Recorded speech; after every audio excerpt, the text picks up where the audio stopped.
మంది ఆడు చాలా మంచి నా పక్కనే కూర్చుంటారు.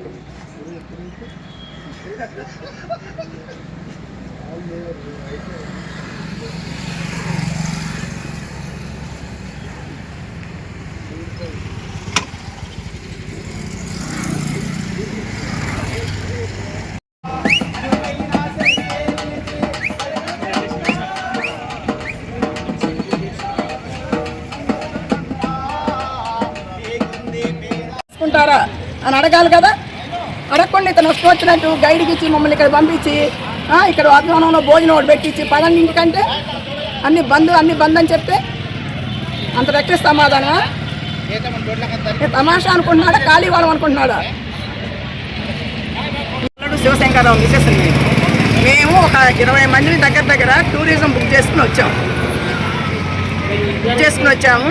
నిన్న రైల్వే కౌంటర్లో టూరిజం అరకుకి టికెట్లు తీసుకున్నాం 3 days బ్యాక్. తీసుకున్న తర్వాత ఉదయం ఇవాళ రమ్మనమని నిన్న 8కి ఫోన్ చేశాడు మాకు. సరే 6కి వచ్చేస్తాము సార్ అన్నాం. 6కి వచ్చాం. మా పేర్లు నోట్ చేసుకున్నాడు. నోట్ చేసుకుని కూర్చోండి అన్నాడు. 7కి టిఫిన్ ఇచ్చాడు, గైడ్కి ఇచ్చి పంపించాడు. తీరా బస్సు ఎక్కి ఇక్కడికి వచ్చిన తర్వాత అన్నీ క్లోజ్ అంటున్నారు. మేము అడిగితే అంటున్నాడు మాకు తెలియదండి, అర్బన్ దీని వరకే క్లోజ్ అనుకున్నాం కానీ మాకు తెలియదండి అన్నాడు. వాడికి తెలియకుండా ఎట్లుంటుంది బంద్ అని? ఏపీ టూరిజం వాడికి బంద్ అని తెలియకుండా ఎట్లుంటుంది?